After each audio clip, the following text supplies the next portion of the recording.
Good morning, everybody. I think it's 8:45, so we can start with the last class on turbomachinery. So this class will be hosted by both René Pesnik and me. And today we will discuss one of the sample exams that's on the sample exam repository, both on Brightspace and on the Google Drive for external students. We included a number of sample exams, so you can check them, and we will discuss one of those sample exams today. First, I'd like to have some more general remarks. So it's about, so today we have the preparation for exam. So the exam will be taking place on Monday, the 25th of January in the morning from 9 till 12. I will have some details about that later. The homework assignments. So I think today was the due date for the combustion and performance. Next week is the due date for mechanical material aspects. And if it's all right, all homework assignments for cycles and turbomachinery has been handed in. So they are now being corrected by René Pesnik.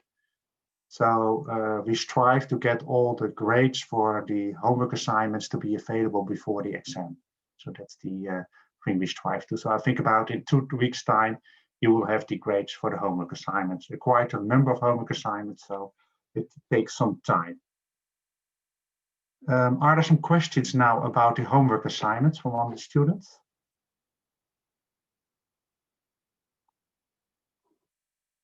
You can do it via chat. I don't see anything coming in. So then I will go to the next slide, a little bit more background about the exam.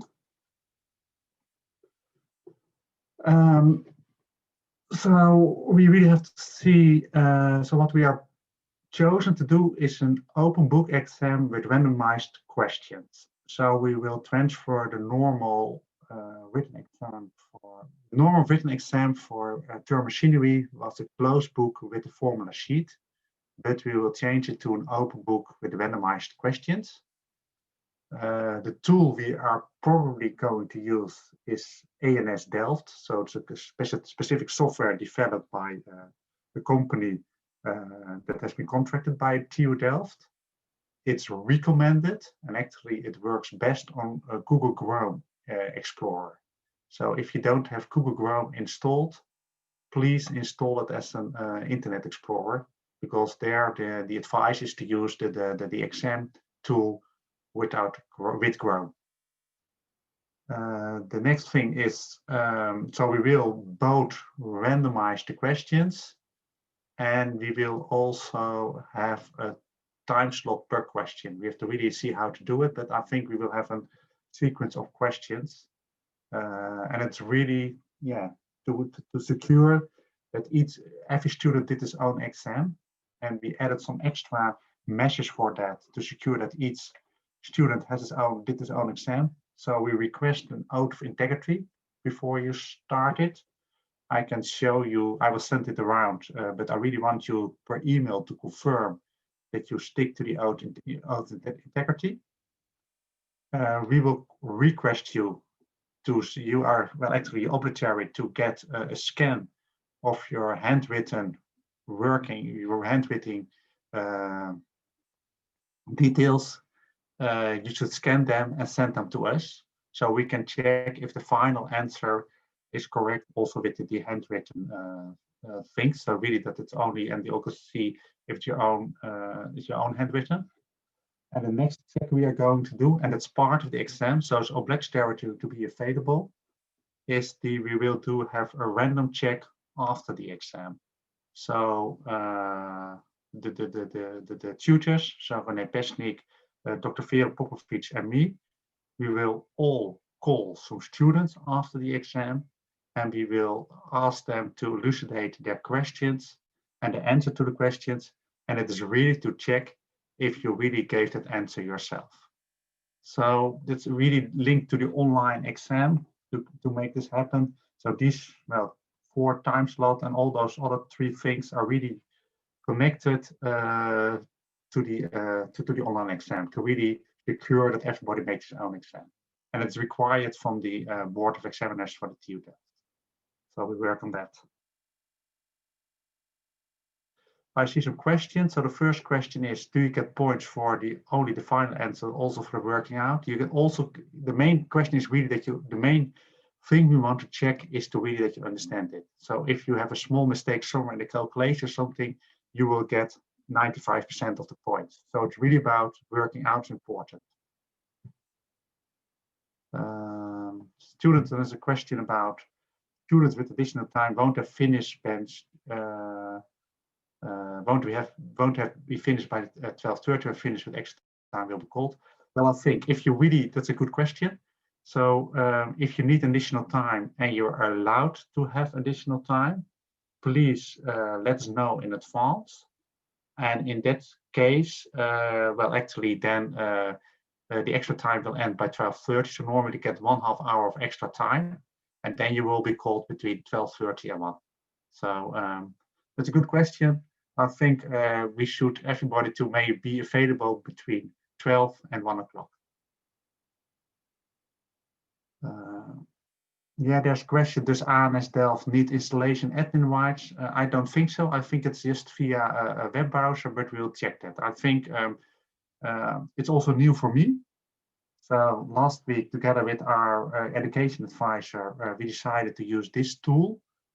And I think, we'll do test in beforehand. So for the external students, I will also make this information available, and we can do, maybe it's good to have a sample exam also via ANS Delft, so we can check if it all works. So I think we prepare that for the coming weeks. That's a good question. Does ANS Delft need installation admin-wise? We will prepare a sample exam just to see if it works like it should work. Thank you. I think those are the questions. More questions at the moment? No. Then I'd like to go to the exam. There it is.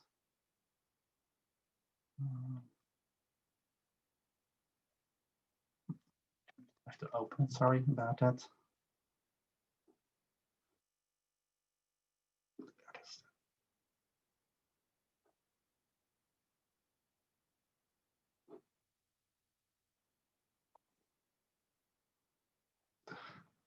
Okay, reshare the exam.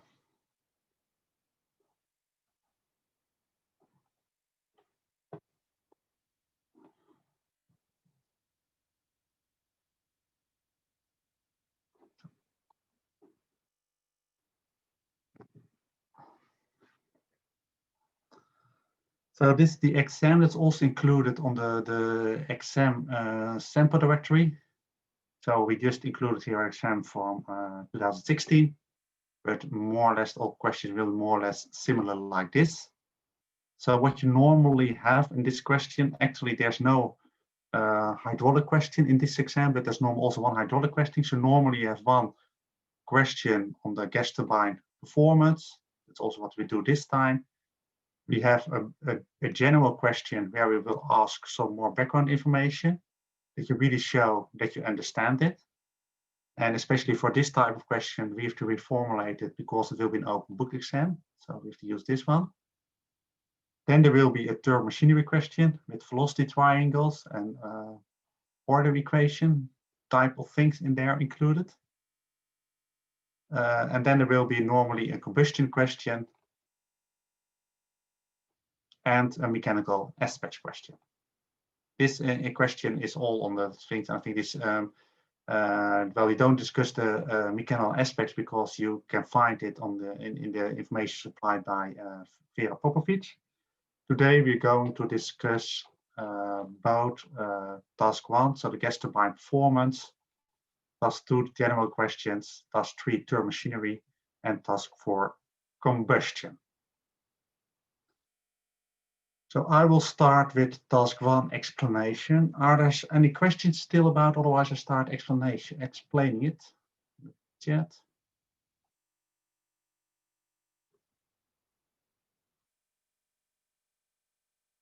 There's a question about the exam. When you say time slot the question, this has been if the exam has 3 questions, we get 1 hour per question without being able to see the next question or past question. more or less. Yeah, because we will only step for one question. So 3 questions with 1 hour, something like that. Yeah, but we really have to time it, and we really look that we give ample time to make that question.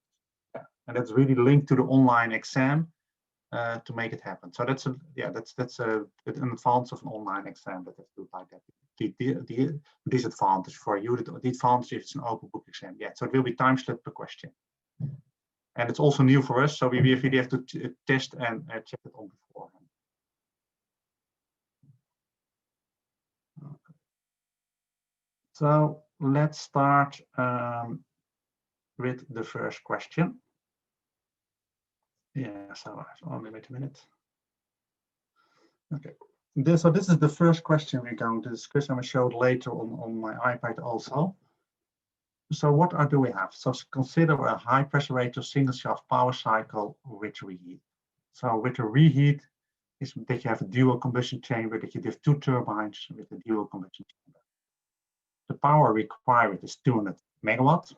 So the generator makes 200 megawatt at 288 K. So the inner temperature of the compressor is 288 K.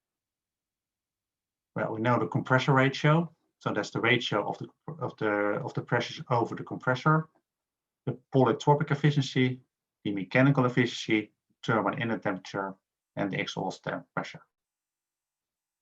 Important to know, and I really want to see it in our formulas and equations. We often use the thermodynamic relationship to calculate the power generated, but that's only actually the thermodynamic power generated, so the power that is transferred from the medium to the blades and vanes.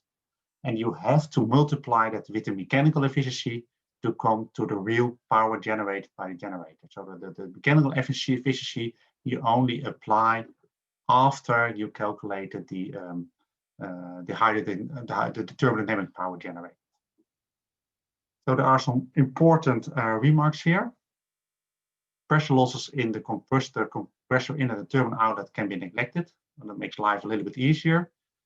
And also the fuel flow mass rate can be considered negligible compared to the airflow mass rate. So that's an important one for the situation. So if this is mentioned, you can assume a constant mass flow to the system. So in all compressor, combustors and turbines, you have the same mass flow, and you only have to make a heat balance over the combustion. You don't have to make a mass balance over the combustion. The pressure ratio of the 2 turbines should be chosen such that power density is maximized. So it's a little bit tricky. It's an important one. The pressure ratio of turbines, because you have 2 turbines. So you have 30 dirty bar here, and 30 bar at location 3, and it expands partly to 4, then it's heated up in 5 to 1500 K, and then it expands again to 6. Maximize. So, okay, if you don't know it, okay. So these are the questions we are going to answer.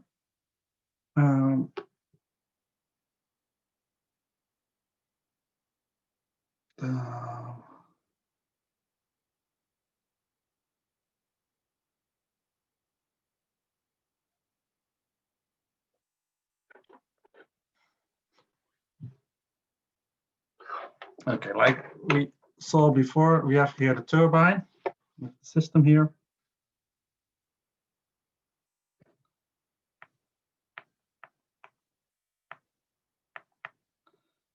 I'm not that good at drawing with 2 turbines connected to each other. And we have here the combustor again. We have 1, 2, 3, 4, 5, 5.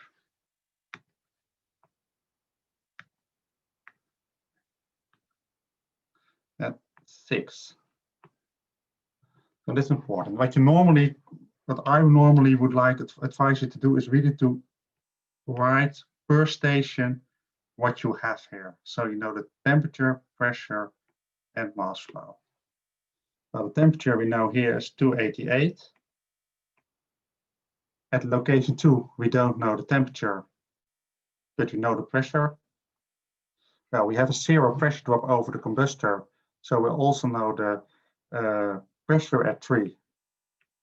And we know the temperature at 3, so it's 1500 K, so that really limits it. We don't know the temperature and pressure at 4, but we do know the temperature at 5. We don't know the pressure here. And at 6, we know the pressure here. So the situation here, the mass flow, we don't know.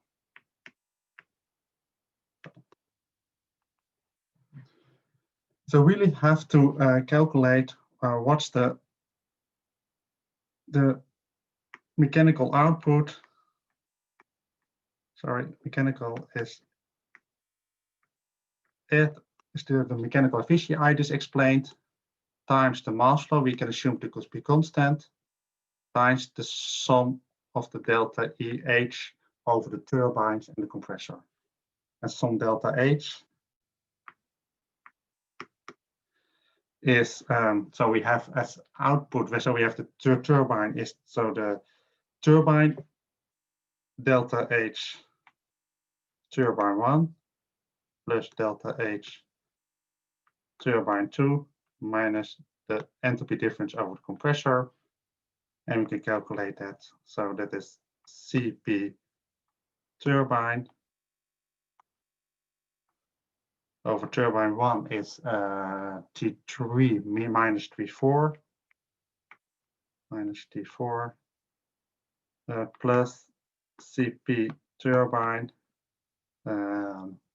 T5 minus T6 minus CP compressor T2 minus T1. So important here is that we assume a constant CP, but you can actually in all these equations we are going to use also in the exam, you can assume a constant CP, but we have a different CP for the compressor and the turbine.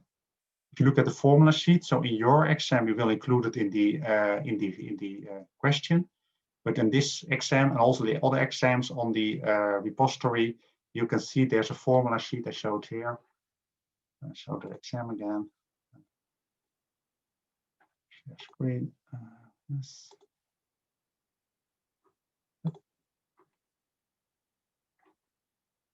If you look like the exam, so we were here on the top. And if you go down on all the exams, at the end there's a formula sheet. And you see, for example, if you look at the formula sheet, so we can have another specific heat of fuel, of air, and the flue gases. So in the compressor, we can use with specific heat of air. In the flue gas, we can work with specific heat of flue gases. The same for the isotopic coefficient, so the gamma, both for air and flue gases. Heating value of the fuel. Well, we have here the total pressure and total temperature. Compression, well, this is with the isotropic and this with the polytropic efficiency. So the expansion. So we have here, so the expansion is the same, so compression and expansion, you can do it in the isotropic and the polytropic way. Critical pressure ratio, so about that is about the critical pressure turbine, and then you have the formulas for compression turbines and the simplified compression chamber heat balance. So this also in the sample exams you have on your so the sample exams on your you have all this included. In the exam we will give you on January 25th. We will only include these numbers because all these equations you have an open book exam are all available to you via the open book exam. So this is here.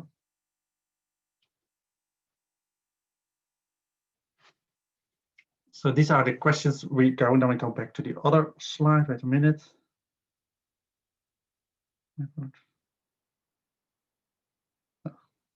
Unfortunately, it's all gone. Wait a minute. Okay, I see some questions coming in. Wait a minute on the chat.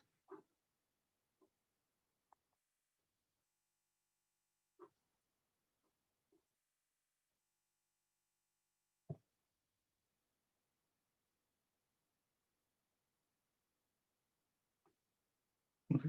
No new question on the chat. Okay, let's continue. It's unfortunately it is being closed here. Wait a minute, if I can share another screen. Wait a minute.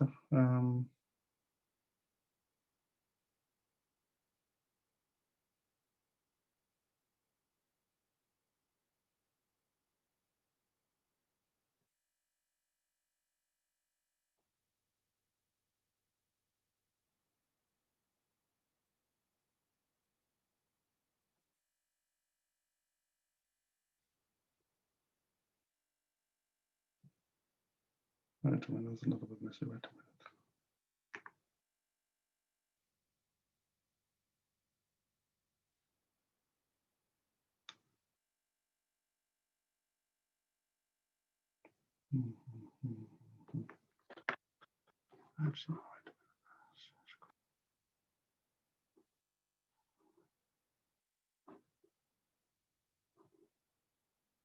Okay, we don't do that. Okay, we do it like this. Sorry, I thought to do it more smart, but it doesn't work because unfortunately now I lost this screen again.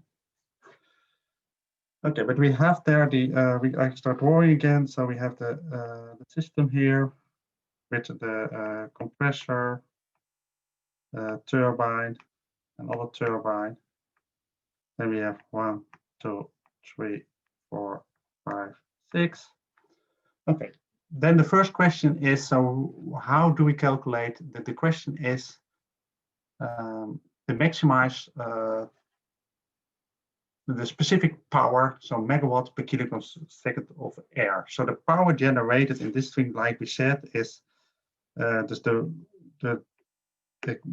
power generated by the turbine is like we just saw, is the mechanical efficiency times the mass flow times delta H turbine 1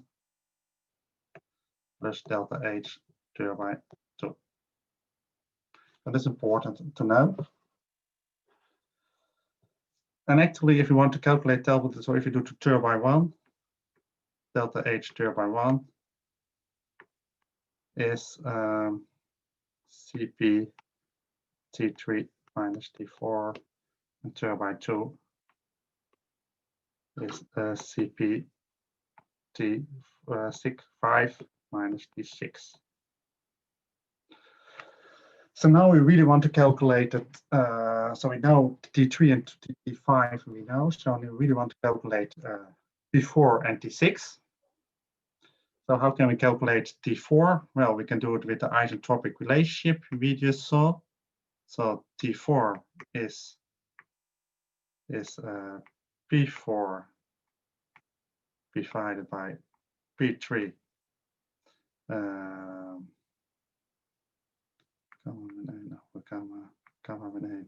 gamma at the polytropic.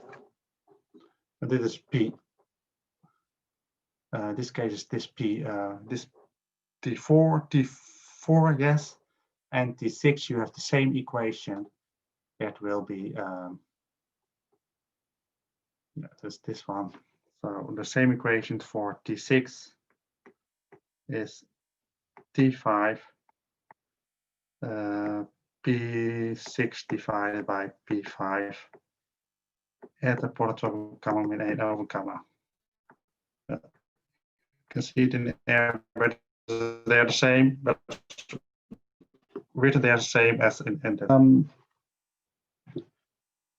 So if you do it for so that's the other one. The other question we also know is that the total pressure ratio, so that is P3 over P6 is P3 is 30 bar and P6 is 1 point.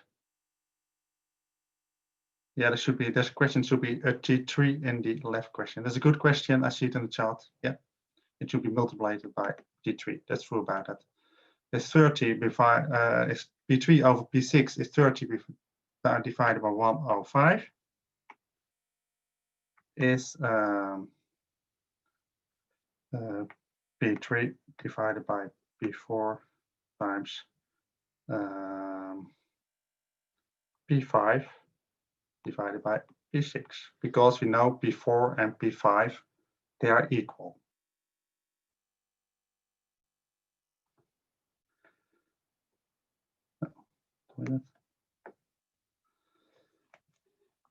So this is these questions. So and then we can calculate delta H turbine 1.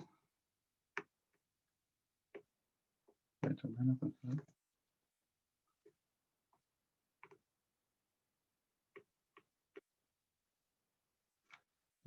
With my pencil.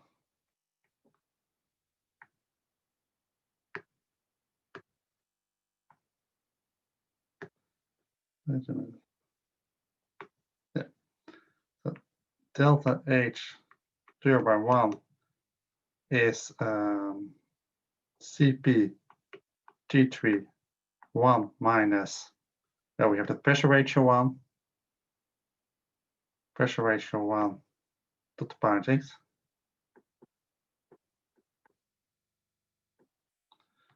Okay, delta H turbine 2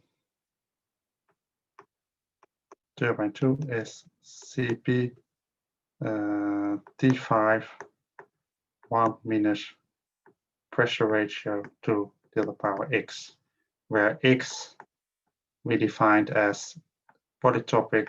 Oh, my name. Oh, come on. I see 2 questions in the chat. Wait a minute.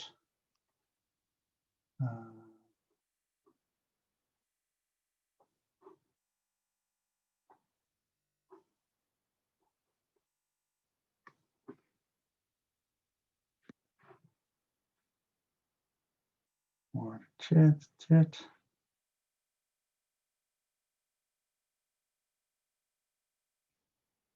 Shouldn't B3 be 30 times P1? So the question, yes, P3 is 30 times P1, but we now look at the formulas for the so P3 is 30 times. This is 30 times P1. That's true. But we now look at the pressure ratios of the turbines. So there we look at P3 over P6. And we know that P3 is 31 times P1, so that's 30. And we know P6 is 105. So therefore, we don't use P3 over P1. That's implicitly used because we use P3 is 30. But that's now how we do it like this situation. Right. So we have these 2 equations. Then we can sum, and we also know that PR, so if we call this situation is, for example, C or something. So we have the total pressure ratio is C. Then this is, can call this P3 over PR4, and P5 is 1 over PR1, 1 over PR2. So we know that 1 over PR1 times 1 over PR2 is C. So it also can calculate PR2. PR2 is 1 over PR1 times 1 over C. If we work it out like this, check if it still fits. Yeah, it still fits. Because why I have to shift it? Because you saw on the P3 over P6, if you look like here, with another color, there, this color here, you see P3 over P4 and P5 over P6, and here we use the reverse of them because we expand from the high pressure to the low pressure. So we'll have these equations all together here again. If we go to the next slide, new whiteboard. So we have that equation again. So then we have so the delta H turbine is delta H turbine 1 plus delta H turbine 2 is CP T3. Then we have this situation 1 minus pressure ratio 1 to the power x. Yes. Plus CP T5, 1 minus pressure ratio 2 to the power x. So we have that questions here. Then we know pressure ratio 2. Pressure ratio 2 is 1 over pressure ratio 1 times 1 over C. We also know that T5 is T3 is 1500 K. So then we can calculate that further.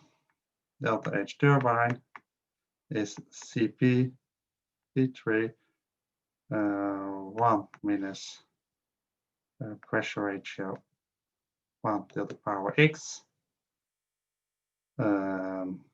CPT5 plus 1 minus 1 over C 1 over pressure ratio 1 to the power x again. Then we want to know one is the maximum. We really want to know what's the maximum temperature or the enthalpy difference over the turbine. So then we have to make a differentiation. So we have to dH dt. We have to make the derivative with respect to the pressure ratio.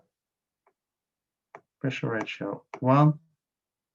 Then we can work that out. You can see then that will be something like CPT3 x minus, oh, sorry. Minus x pressure ratio 1, x minus 1. And then the derivative of 1 first pressure ratio is 0. The other derivative of 1 first pressure ratio is 0. Minus 1 over C. Actually, if you have this pressure ratio minus x, so you get x pressure ratio 1 minus x minus 1. So because you have the inverse of pressure ratio 1, that is to the power x, is pressure ratio 1 to the power minus x. So this is put here, and then we put the x we bring in front, so that should be here, that should be plus because there's a min x, that should be plus. Is 0. And then you come to the conclusion that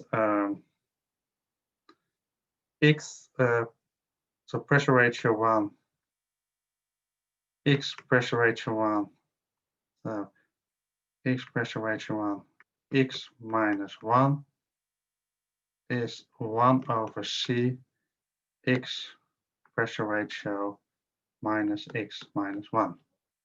Now we can remove the x, of course, from this. Oh, sorry, x. We can remove this one. So the pressure rate, and if you work this out, you can find that actually pressure ratio 1 squared is 1 over C. So pressure ratio 1 is the square root over 1 over C. So the main conclusion, actually, there's not a very difficult thing. It's really that you can see that the pressure ratio over the first turbine should be equal to the pressure ratio over the second turbine.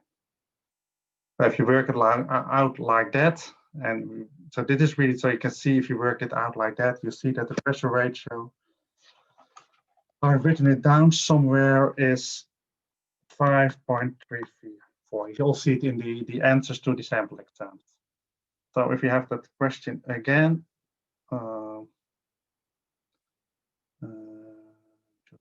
this one, and no, it's not a clear one. I'm making a new whiteboard. So we have this situation again. So if we have a compressor, turbine 1, turbine 2, 1, 2, 3, 4, 5, 6. So you get here temperature and pressure, 288, 1500, 1500. And we know here the pressure 9.5. So we know here the pressure is 1.05 times 5.34.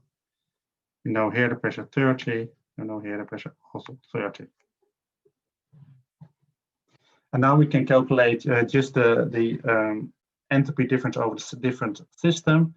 So we can calculate delta H, delta H. Wait a minute, where does that work again? No, it works again. Delta H over the compressor is Cp T2 minus T1, where T2 is P2 over P1 gamma minus N over gamma. And it's important. You always have to hear with the compressor 1 over the efficiency. That's important here, times T1. So in this way, you can calculate T2 and T4 we just saw is P4 over P3 at the polytropic gamma T3, and T5 is the same likely so here, P5 over P6 at the polytropic gamma T. It's T6, sorry, it's T5. Yeah. So these are all the equations we can work out. Well, I know this one. So T5 is, for example, sorry, T6 should be 975 K.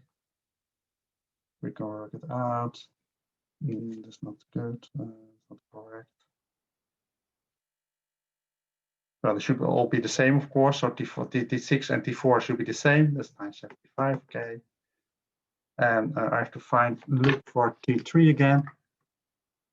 And in these questions, you can calculate those questions. I see a chat coming in. Okay, there's no new chat. Okay. So there's the question. So you can calculate T3. I look in the sample exam.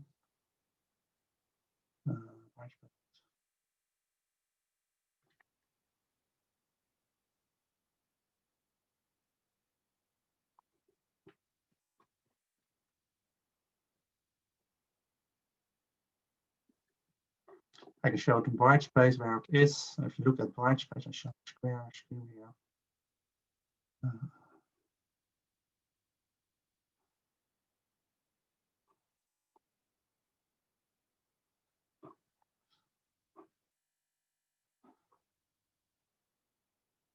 So now you can see the bright space, and on turbo Google Drive the same. Sample exams. So you see here sample exam task 1. An Excel spreadsheet. Look at all the things here we calculated here. We got all the coefficients we calculated here. So in this way, well, you can calculate it also. TO2, you can calculate in this situation. I made a mistake. So TO4, I made a mistake. It's not like I said, I made a mistake because I used the very wrong exponent. I now see TO4 is 1033 and TO6 is 1033 Kelvin. Very important also to notice, really try to calculate, all the calculations are in Kelvin. So always, also if the question is asked in Celsius, always calculate in Kelvin. So then you can like numbers like this. So then you can calculate, so if you look in this sample exam, so we know the P3, P4, we just also calculated here. With the equation we just show, you can calculate TO4 and TO6. Also with the calculation we show here, you can also calculate TO2. All the equations are also in this situation here. Then you can calculate. So that's the next question. So then you can calculate what's the temperature difference over the expander. So expander 1, expander 2. And with that simulation, you can also calculate, and go back to this one, if you have the expansion over the compressor, so the two expansion over the turbo minus the expansion over the compressor, that's the net power generated times the mass flow and the mechanical efficiency. So if you can calculate that, you can calculate from this one that the mass flow is this. I will show the equation again. Wait a minute. So whiteboard. Unfortunately, all the whiteboards are gone. So what's the mass flow we just had in the beginning is eta mechanical times the mass flow we had times delta H turbine 1 plus delta H turbine 2 minus delta H compressor. Well, we just calculated the delta H over turbine 1, turbine 2, and the compressor. We know this 200,000 kilowatts. We know this one is 0.98. And in this calculator, we can calculate the mass flow, and that is 415 kilogram per second. Then the next question we have from the question is, so the first question is calculate the mass flow. The next question is, what's the efficiency of the system? So the efficiency of the system is output divided by input, where the input, and we now can make it simple, is mass flow times delta H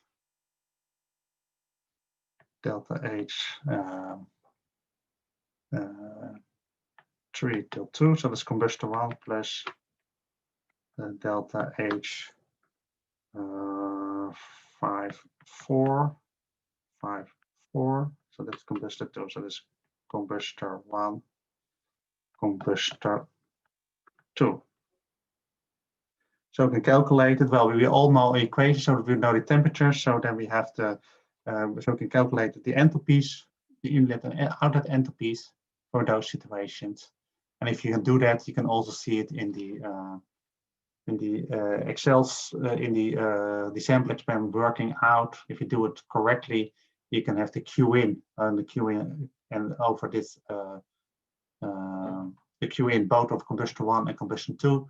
And if you add it up, you have the total Q in, and then you can have that the total efficiency will be something like 37.7%. Then sketch the performance in a PS diagram. I think that that's also important that you show that you understand what you're doing. So then we have something like S on the x-axis, entropy on the T on the y-axis. Then you have to calculate to show the isobars. So important to know with the isobars. So this is all constant pressure, that they are diverging. So at a higher entropy, the isobars are farther away from each other. So if we do it like this, so we start on this point, we go to the compressor. Well, this is the isentropic compression. In reality, we come here. Then we go down, in the then we heat up in the first compression, in the first combustor. We come down. Reality, we end up here. Then we end up this. So this should be the same. 1500 K. We come down. In reality, it goes something like there.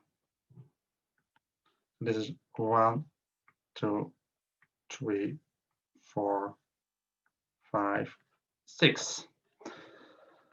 Very important is really, if you could look like a compressor and a turbine, you also always have an entropy increase. That's very important. So always the real point 4 and the real point 6 and the real point 2 should be wide of the isotropic point. So that's very important to know.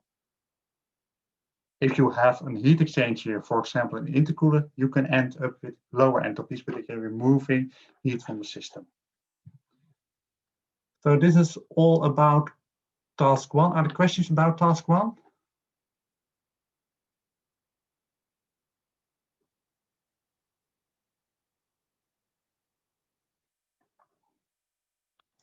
Then I propose now to continue with task 4, because combustion, and then René can do afterwards the other 2 questions. So we go to the next one, task 4. Yes. Go here. So this is task 4. And this is really typically a combustion question. So this is something like how a combustion chamber should look like. So we call it a mixer and preparation units, kind of pre-mixer. Then you have here the primary zone, the secondary zone, dilution zone. So it's normally sequencing in a combustor. So it's stated here. So they have 2.5 kilograms per second entering here in the primary zone in the mixer preparation unit. And also 25 kilograms per second of air going to the mixed preparation unit. Secondary hole, we add here 40 kilograms extra. So the total amount of air in this system is 25 plus 40 is 65. And in the solutions dilution holes, we add another 65. So the total amount of air that's in this system is 130 kilograms per second. So then you have to have the stoichiometric fuel-air ratio. No, we start with that. In many cases, we'll ask you for a stoichiometric fuel-air ratio. Yeah. So we have this equation. I will show the whiteboard again. Wait a minute. Whiteboard.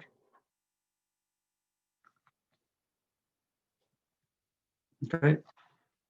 So we have this equation. We have, so what do we have? CH4 plus, let's make it a little bit easy, 10.202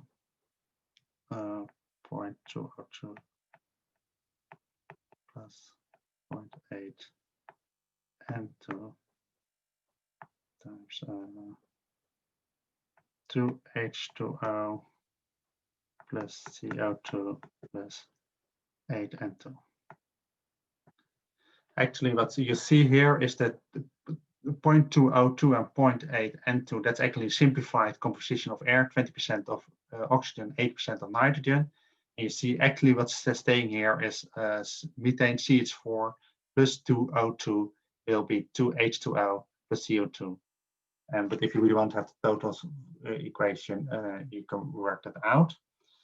So if you a little bit work that out, you see that you have, well, if you have the mole mass between, so you have 16 grams of CH4, you have 288 grams of air, so you have 2 times, so you have 36 grams of H2O, so, and you have 44 grams of O2, and you have 8 times, I don't know, what's the 28 grams are N2.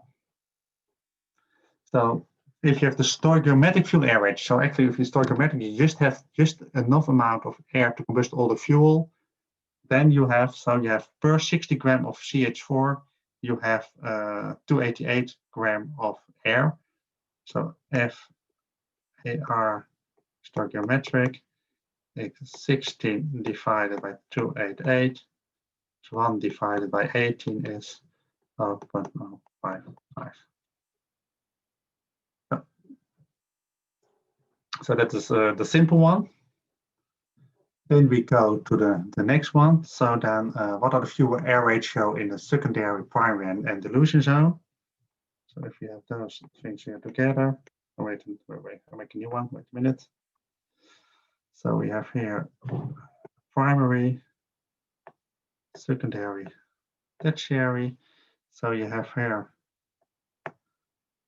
25, 40, and 65. We have here 2.5 kilogram of fuel. So in total you have here 65. In total you have here 130 kilogram per second of air. So the primary, your fuel air ratio is 2.5 divided by 25 is 0.1. So the equivalent ratio is 0.1 divided by 0.055 is 1.8. Now the secondary we can also calculate very easy. Fuel air ratio is 2.5. The amount of fuel stays the same, divided by 65 is 0.038, and then we get the equivalence ratio. V is 0.684, and for the tertiary we got the fuel air ratio is 2.5 divided by 130. So then the V is 0.342. So these are the situations here. So what you see here, if you look like in the first one here, sorry, the equivalent ratio is larger than 1. So you have more fuel than air. So you have an excess of fuel. Here you have an excess of air, and here you also have an excess of air. So there, let's not put this one, you should have here. That's the excess of air. So now we do, so this is the second question. Then the next question is make qualitative sketch of adiabatic flame temperature as a function of equivalence ratio for hydrocarbon fuel, stoichiometric conditions. So then we make the standard situation here. So then we have this situation here, V, and we have the adiabatic flame temperature. Well, if you remember right, you have at V stoichiometric, you have something like that, you have the highest situation here. So you have the highest flame temperature at stoichiometric ratio. Stoichiometric. So in this case, we are in the beginning, we have a rich mixture. So somewhere 1.8, somewhere here. So that's 0.1 in the primary. Then we go to this 2 and 0.3. So this is the situation we go like this.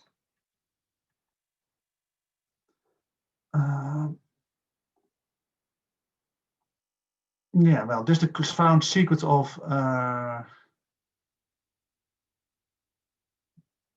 ratios corresponding with any established emission reduction technology. Does anybody have a suggestion for that? What could be a reduction technology used for this?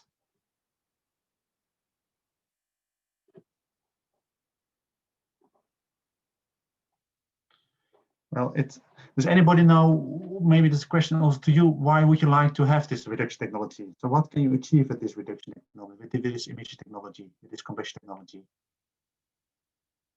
can answer in the chat if you know it. Yeah, it's a lower burning temperature, low combustion temperature, and it's really all to reduce NOx emissions. So with this situation, you can also have low combustion temperature with stable flame. So this mainly used also in aircraft engines. You see something about this in the reader also. So if the rich, so there's a rich clean grain, so it's the RQL technology. RQL technology.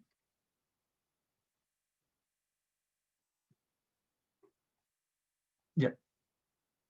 If you don't know exactly the name of the technology, you can also explain, because we discussed very extensively about flame temperature and about the NOx formation. You can also discuss that. If you don't know exactly the name, but you understand why you apply this technology, you can also name that.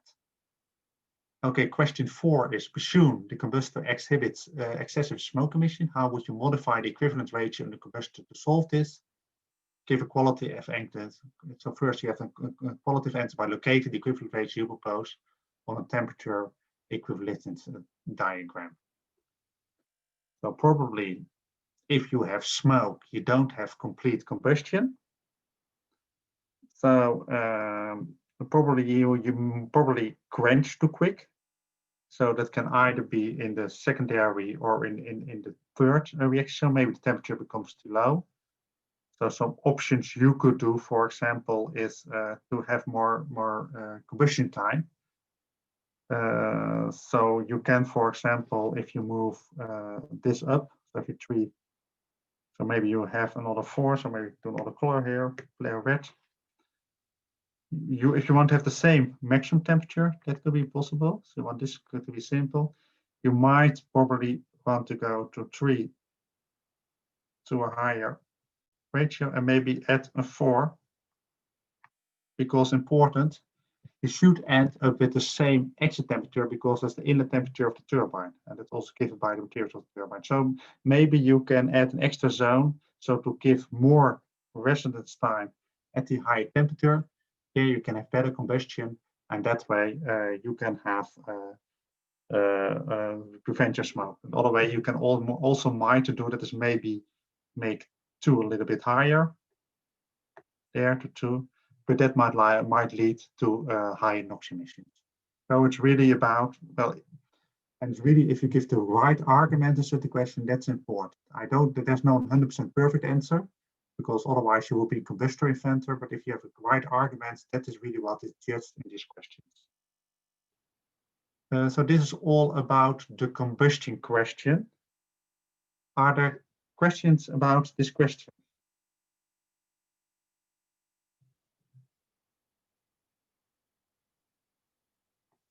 When explaining an answer, it's allowed to do this in Dutch, or should everything in English?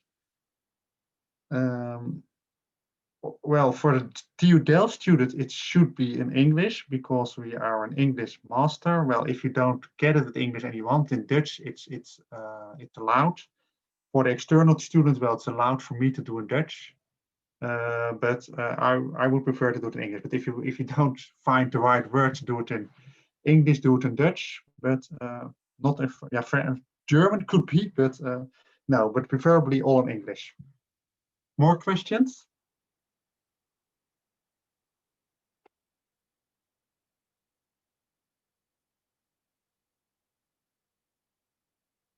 Well, I don't see any more questions. So actually, I would like to hand over the mic and the screen to René, so he can discuss task 2 and task 3. Let's stop screen sharing. Maybe we should have a short break because we're now busy for 1 hour. Yeah, I think so. Hello, everybody. Shall we break for 5 minutes? So then it's 10 to 10, we resume with task 2 and task 3 that will be discussed by René. In 10 minutes. 10 minutes. 10 minutes? Yeah. 5 to 10. Say, I don't know. 5 to 10. 10 minutes break. 10 minutes break. Okay. Yep. 55. Yeah. Yeah.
here it is.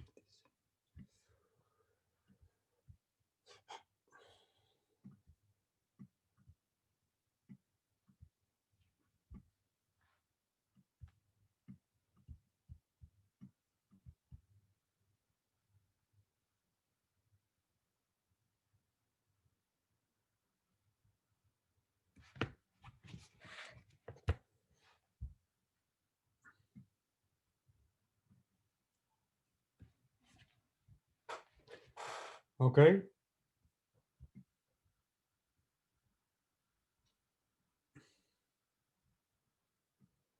Good morning, everybody. I think we should continue with the second part. We have a bit less than academic hour now.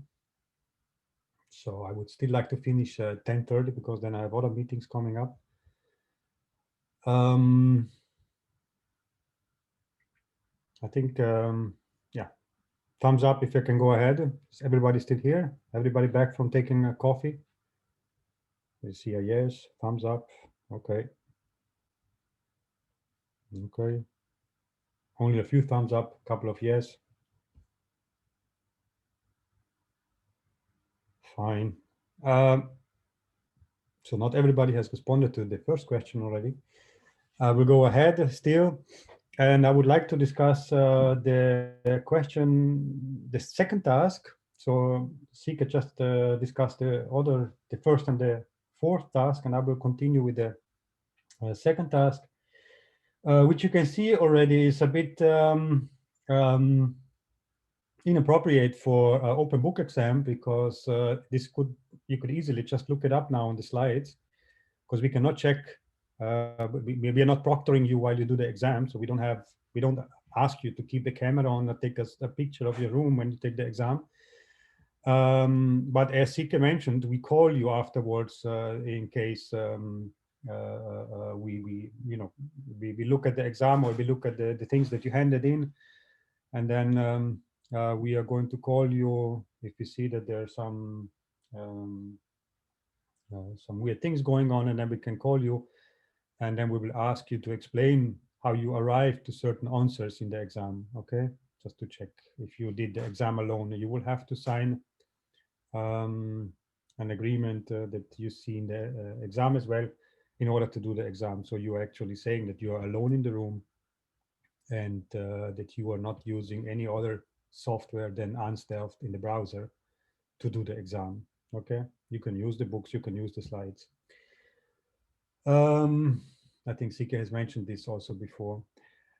So, but since you can use the slides, I think this question is way too easy, because it says task 2, the first question, sketch a diagram with cycle efficiency as a function of pressure ratio for the ideal basic, ideal recuperated, and the ideal reheat cycle. Okay, so a diagram with cycle efficiency, which means that the y-axis in this case should be the cycle efficiency. So we have a diagram that we are asking here. I will go through this a bit quicker, because for the online exam with an open book, I will ask this question in a different way. I will not ask this, because this is something that you could just look up. But so the question here is that you will have to draw the cycle efficiency, and we know the cycle efficiency is the thermal efficiency of the thermodynamic, or the thermal cycle efficiency. And then we have here the pressure ratio as a y-axis, because it says as a function of the pressure ratio, right? Thermal efficiency or cycle efficiency as a function of pressure ratio for 3 different cycles. And if you look at the second lecture, or let's say the second half of the first lecture, where I discussed the cycles, the thermodynamic cycles, you can see at the end I have summary slide, and in the summary slide I show all of the cycles with respect to their layout and also the thermal efficiency. And we know that something easy to remember, of course, is the Brayton cycle efficiency, right? So the thermal efficiency for Brayton cycle is nothing else than 1 minus 1 over C. We had here C, and that C I used to say that this is the pressure ratio, or let's say P1 over P2 over P1, and I don't know exactly anymore, but I think it's kappa minus 1 divided by kappa. Okay, let me check if this is correct.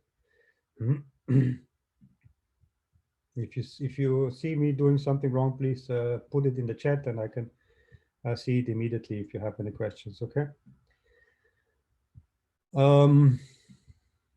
But I think that's correct what I did here.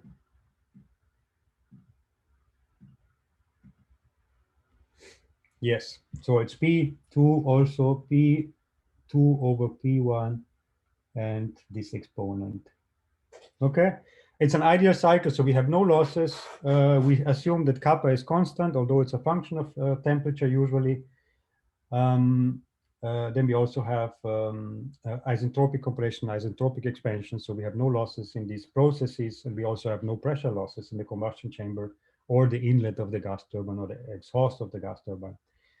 And so then we know that if the pressure ratio is 1, we know that it's 1 minus 1. So the pressure ratio here is going to be 1 on the x-axis. And then you can go further and 40, I don't know, 60, 50, and so on. Pressure ratio of 50 at 1. The thermal efficiency is, of course, 1. And then if you substitute, for example, for the pressure ratio number of 40, you will see that it's slightly above 50% efficiency. And then you would have here 50%, 100%. And then you know that at 40 something you would have something like that, right? Maybe a bit more like that. Okay, so this is the ideal cycle, the ideal Brayton cycle. Then the other question is the ideal recuperated cycle.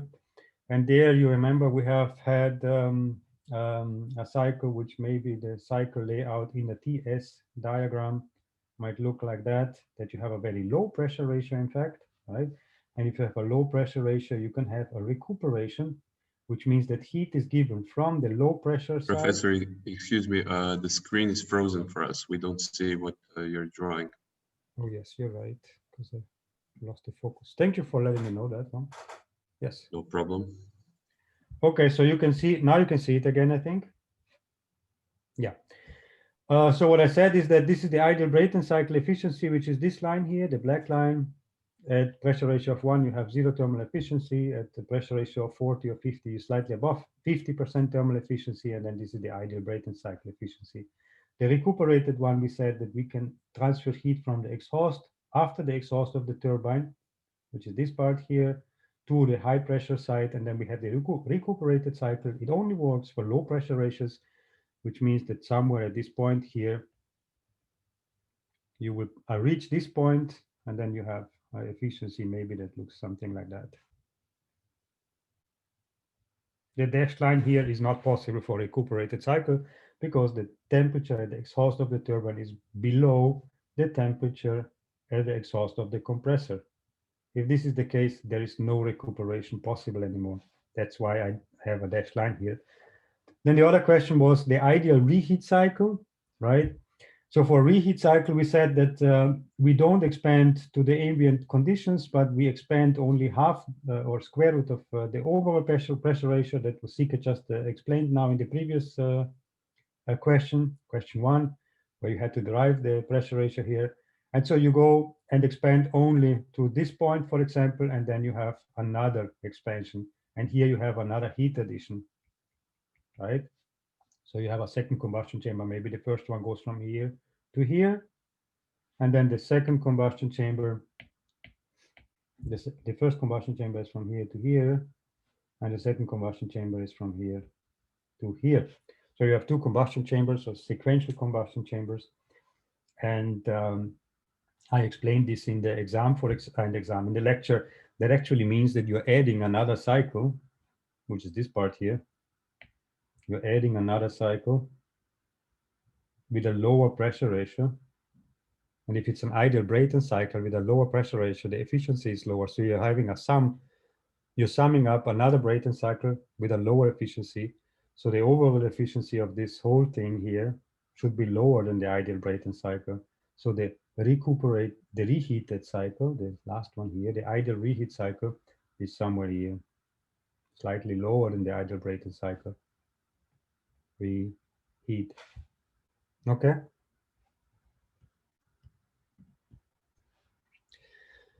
That's the first question. Any questions related to this? As I said, you will probably not get this question, a similar question for the open book exam, because that will be too easy. You can just simply look it up. Okay, so it will be, maybe it will be something like that, but you will probably have to reason about some certain things that we will ask you, not simply draw something from the book or copy something from the book. Okay. Then the other question is, draw the ideal compressor and turbine characteristics.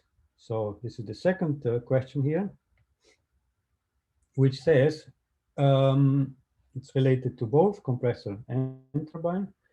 And it's again an ideal assumption. And we discussed this also in one of the first lectures, where we, for example, discussed the compressor performance map in an ideal sense, okay, as the same for the turbine, and indicate the loading factor as a function of the flow coefficient and explain the curves. Okay.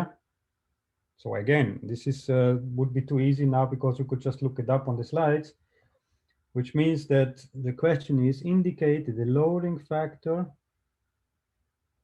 On the y-axis, we should have the loading factor, C, as a function of the flow coefficient, phi. And this was the axial velocity in an ideal condition, which stays constant in ideal sense across the stage, and divided by the blade speed u. Psi can be calculated, and if we have this one here for a compressor, you can also just look this up on the slides now. We have derived it. There was the so the definition of the loading factor, of course, is delta H 0. So the total enthalpy change across a compressor or turbine stage, this is still valid for both, divided by the square of the blade speed u squared, right? Now you can substitute the Euler equation for delta H 0. And the Euler equation, of course, for compressor looks different than the one for a turbine. And what you will have in this case is you can derive it if you don't have for example, in a closed book exam, you would have to derive it if you don't remember it, because the Euler equation is simply delta H 0 is nothing else than the delta of the product of u times c, and c we always said is the absolute velocity, but only the tangential component of it, so c theta, right? And so if you have a compressor, for example, compressor blade here, something like that, and we have an inlet velocity, this is the relative velocity at the inlet W1, then we have, let's say, we assume axial velocity C1, and then we have here U1, right? So this blade, first, a compressor always has first a rotor, and the rotor has a certain blade speed U in this direction. So we always say that C is equals W plus U, which is based on this vector diagram easily visible. And then you also have here, so C theta 1 in this case will be already 0. So you just need to take the component into account, which is the outlet. And there we will have again a W2 maybe with a slightly lower beta 2 angle. So this will be W2. I hope you can see it. Then the circumferential velocity or the blade speed, of course, is unchanged. If we say that the radius doesn't change, then this is again u. And then you will see that we all of a sudden have a c velocity, which maybe has a tangential component now. Right? We have a tangential component, and this is C2. And this C2 has a tangential component C theta 2. So in this case, you will be able to substitute now the Euler equation for a compressor in order to calculate psi, and we did this in class. And what we had, I think, was something like that. 1 minus, or was it 1 plus? Let me check it.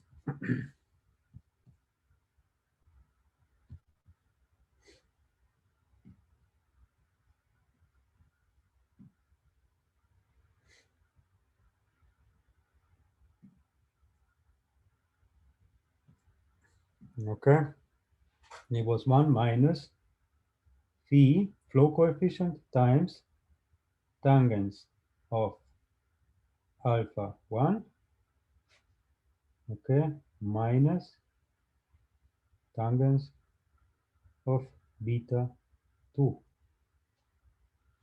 Okay, so we said already that if we have a simple, so the idea here is to explain it. So draw an ideal compressor and turbine, draw ideal compressor and turbine characteristics, indicate the loading factor as a function of the flow coefficient, and explain the curves. So now you could have done something like I just did here. You could have drawn the, let's say, the rotor velocity triangles of a compressor, derived the loading factor as a function of these blade angles, which we always said don't change with respect to mass flow and rotational speed. These angles stay constant. And now we can also just take an assumption and say that C1 is purely axial, then this will drop out, right? And then we have a function for the loading coefficient which says plus tangents of beta 2. And now you can just substitute and you can see where is the beta 2 angle here. The beta 2 angle here is, of course, the angle between the axial direction, which is this one here, and W2. So this one here is beta 2. And we always said that if the angle is against the direction of the blade speed is this one, it shows down, so it's plus in downwards direction. This angle is actually negative here because it goes against the direction of the rotor blade speed, let's say. So this is a minus angle. And so this is a minus angle of something, and the tangents of a minus angle becomes again minus, right? So you would have a curve that will look like 1 minus phi tangents, and now we can also put absolute beta 2. Okay, so now we know that in this thingy here, if the flow coefficient is equal 0, it starts at 1, this line, and then it goes down at a certain slope linearly by increasing the mass flow rate, or for example, or decreasing the rotational speed. That's how phi increases. And then you can see that the slope will be given based on this value here. This is the slope. 1 minus tangents beta 2. If we put an absolute sign here. Clear?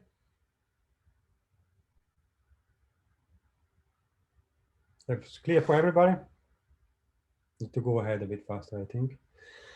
So the same also has to be done for the turbine. And for the turbine, again, if you look it up on the slides, we had, so this was the ideal characteristic now. And for the turbine, we had a diagram that looked like that. We had phi here, we had psi here.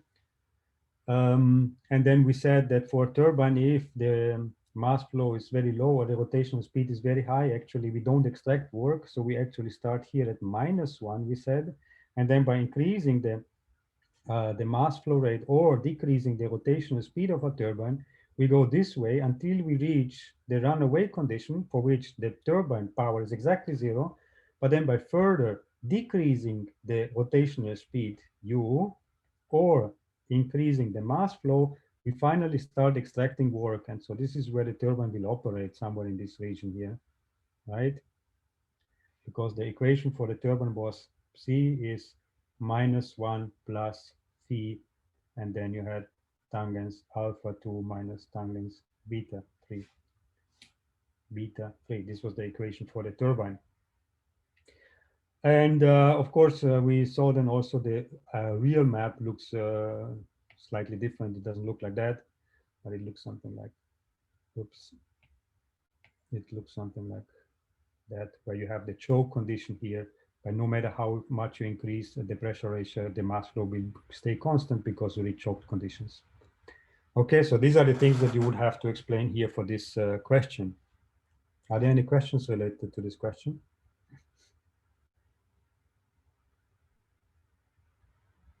No?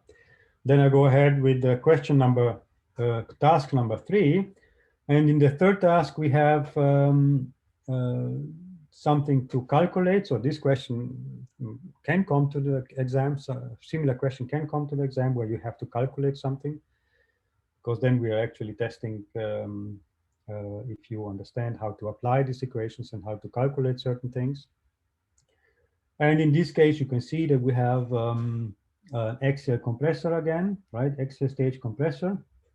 Single stage axial stage compressor, which has a mean diameter. I have put diameter here in capital because very often I've seen when I correct the exams, I see that the blade speed, for example, is calculated. U is omega times R, and then you just use this 0.5 as R. But that's not the case because this is the diameter. So it's half of the diameter that you need to substitute here for R in order to calculate the right blade speed. That's why I put it here in capital letters. Then you have the rotation speed of the compressor, which is 10,000 RPM. The geometry of the rotor blades at the mean diameter is as follows. Positive angles are in direction of U, right? That's what I said before as well. And then you have the rotor inlet blade angle with respect to axial direction, which is -50. Outlet angle of the blade of the rotor is slightly less, so with -40 degrees. Furthermore, it is given that the absolute inlet and outlet velocity of the stage, they are purely axial, right? The axial component of the velocities is constant throughout the stage, also an ideal assumption, and the losses are negligible. So very easy question, in fact. The first thing you have to do is draw the velocity triangles of this stage, calculate the absorbed power using the Euler equation, and the third question may be a bit more tricky. Compute the flow coefficient of this stage. Compute the flow coefficient of this stage, for which the pressure ratio will be 1, which means the absorbed power should be 0. So delta H0 should be 0, or the loading factor of this stage should be 0. So psi should be equal to 0. And compute the corresponding rotational speed. So similar to the previous question where we discussed the ideal performance map of a compressor stage, you could also relate this, you can use this knowledge also to answer this question. Okay. So let me go ahead and let me draw this compressor stage now, and then the corresponding velocity triangles, which actually I did already before for the previous question. So this is, let's say, the shaft here. Then here we will have the rotor blade. We have a compressor. We might have a fancy rotor here. Three-dimensional shape of the rotor. Then we have the outer casing. So we have a tip clearance between the outer casing and the rotor blade. So the outer casing. And on the outer casing, we will have a stator of this compressor stage. This will be the stator. And this is the rotor. And you see the mean diameter, which I said before, is the mean diameter is 0.5 meters. Okay, this is the radius at the midspan of the stage, and we say that the radius stays constant also. That's what I said here. And we have a certain rotational speed, of course, omega, which can be calculated 2 pi n divided by 60, if n is in RPM.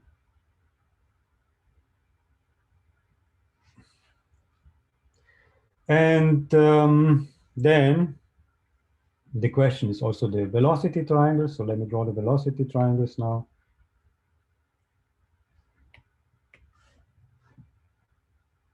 Something like that. So the velocity triangle of the stage might look like, and I actually drew it already before. A very aggressive one.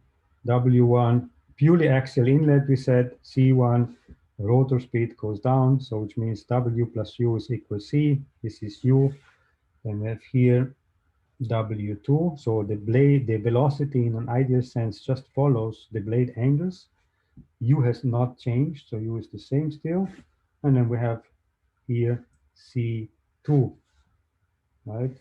And then we have the stator. And since we have said that we have a purely axial inlet and outlet velocity, absolute outlet velocity, which means that the stator should do something like that. So it comes in with C2 and it leaves with C3. Okay. So this is the velocity triangle for the stage, compressor stage. Now the thing is that you need to calculate some values here. And if you look online on Brightspace, you can see an Excel sheet with all the values that are there. Okay, so I'm not going to calculate now or substitute in the equations all the values in order to get the results. You can simply look it up also on Brightspace afterwards. But of course, what do you need to do? We have said already that we know this angle here, right? We know this angle, which is minus 50 degree, W1. So the first step that we would need to do is to calculate the blade speed U. And I already said it before, U is nothing else than this 2 pi n divided by 60 times the radius. Okay. So then you get a certain value, which I could look up on Brightspace as well. 261.8. I have it here, 261.8 meters per second. Since we have U given here, right, we can easily calculate also the axial velocity, for example, C1. So C1 will be nothing else than,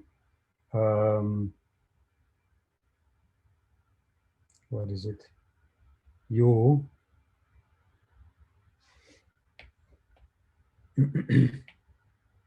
the tangents of beta 1 is U divided by C1, which follows that we can calculate C1 is U over tangents beta 1 with a certain value.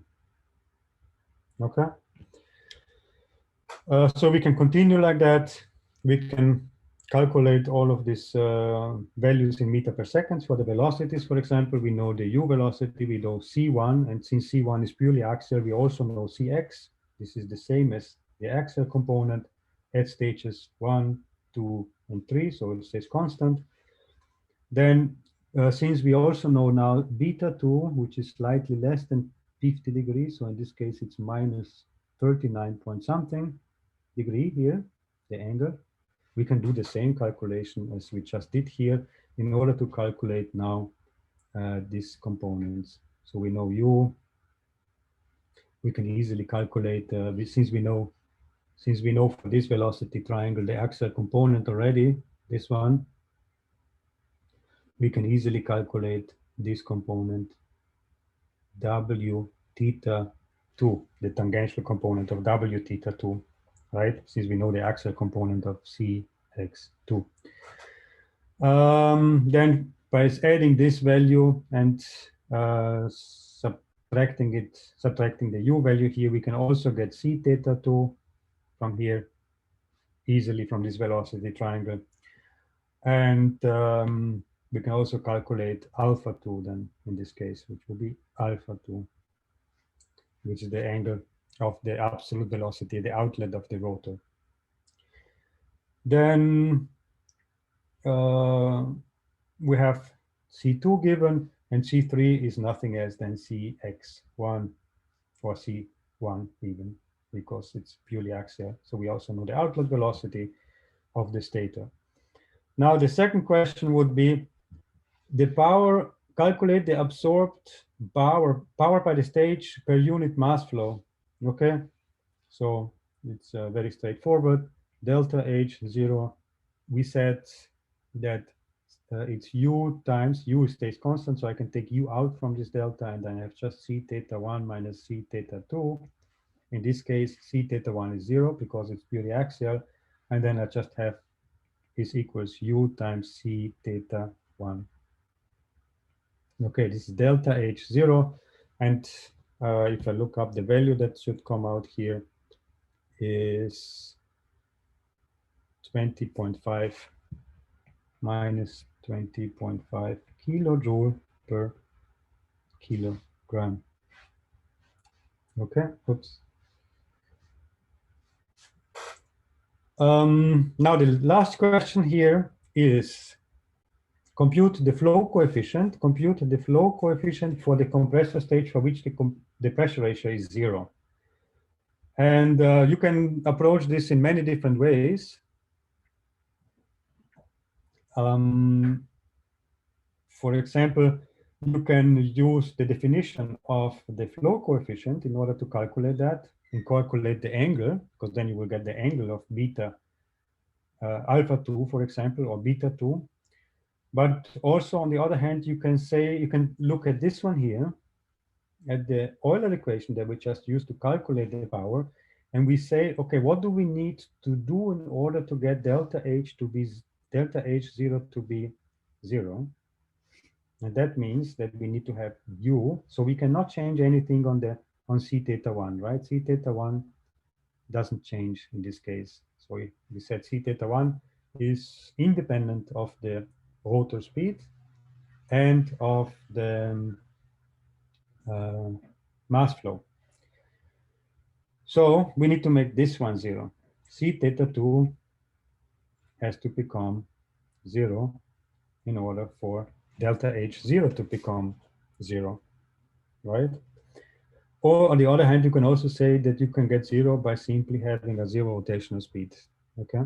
But this will be a trivial thingy here. So what we want to do is, what is this thingy here that we need C theta 2 to become 0? And you can see it already. What do we need to do in order to get C theta 2 to become 0? This has to go to 0.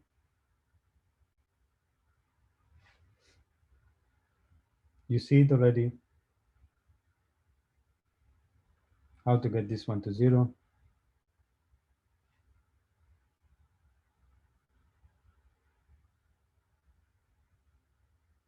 Is by reducing the rotational speed U. Okay, the blade angle will be unchanged, which means W2 stays unchanged. What we need to do is reduce the rotational speed U in such a way that we will get the velocity triangle, the outlet that looks W2, U2, and then we will get C2 with C theta 2 equals 0. Okay, so now you can easily calculate already what do we need to do. We need to have U equals W theta 2, right?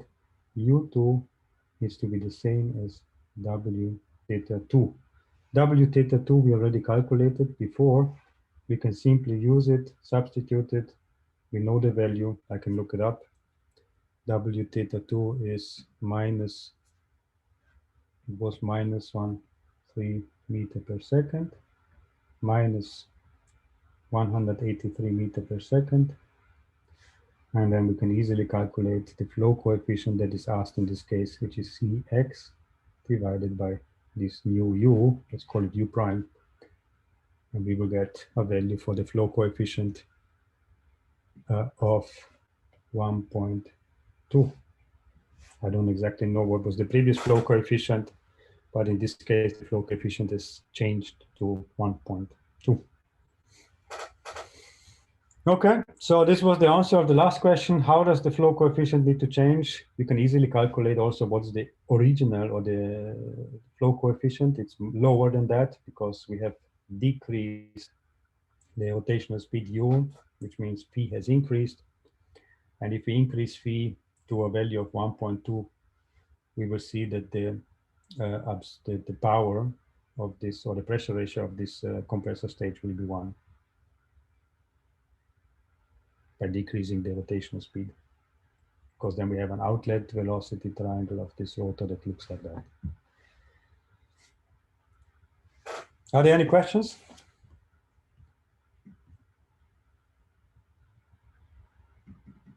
Yeah, why can you ignore the minus sign here? That's a good question. That you always put here an absolute value here. Of course, the flow coefficient is by per definition always positive. Huh?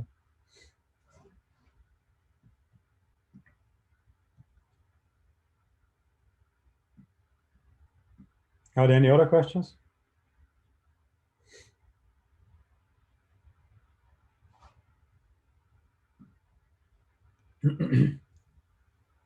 Okay, so this is a calculation which will be for the exam quite similar. But then this question, since it's an open book exam, we will think of something else. It will be, of course, related to understanding of efficiency, cycle efficiencies, or compressor maps and turbine maps, but not something that you could easily look up from the book. If you have no questions, then Sike, you have turned on your camera. Would you like to say something? Yeah, I think we're at the end, so maybe there are some remarks. Otherwise, I would like to wish you good luck with preparation of the exam. If you have questions, please approach us. And we will send out some more information about the oath of integrity you have to sign on beforehand and how the exam will be organized. And I will send out a test for the ANS Delft, so that also that will be possible. But I think everybody's already familiar with ANS Delft by now. Yeah, the Delft student, but I think the external student also have to check if it works on their computer. Yeah, the question is if they can use it even, right? Because you need to probably have a TGF account. You have to check that, okay. Yeah, otherwise you do something smart there. Yeah. Yeah.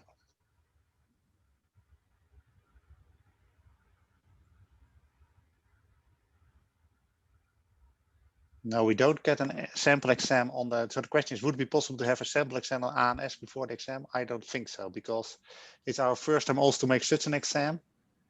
We try our best, but it won't be possible probably. Maybe we can convert one question into an ANS exam. That might be possible. Actually, that's the idea that I started now to converting the first question of today's exam to ANS, and I want to send that out as a trial.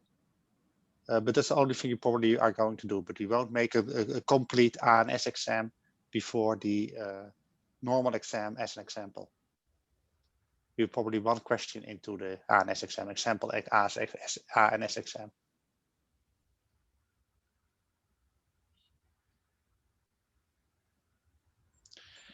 Yes, so you can, yeah.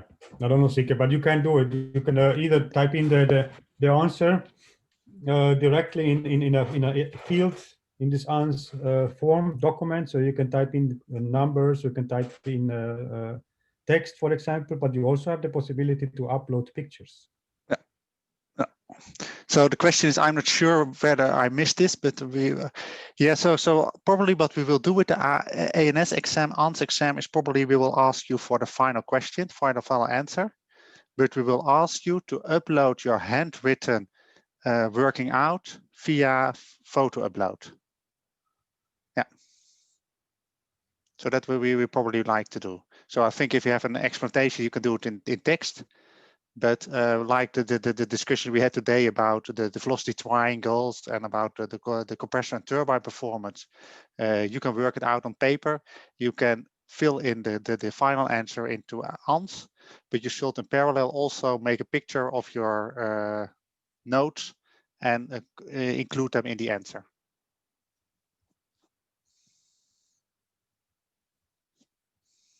But I think the TU Delft students all have already experience with Ernst Delft. Yep. I think almost all of the exams are given now with Ernst Delft. Yep. So I don't think it should be new for you. Okay. Okay. People are leaving already, 22 participants now. Yeah. Okay, let's finish for today. Okay, thank you all for attending. Bye-bye. One Thank remark. you. Bye-bye. Right, there will be an evaluation this year, so probably we'll have a lecture evaluation this year, but you will get an email from the teaching department about that. So for the TU Delft students, there will be an evaluation this year. Yeah. Okay. Thank you all. Bye-bye. Bye-bye. Bye. Bye-bye.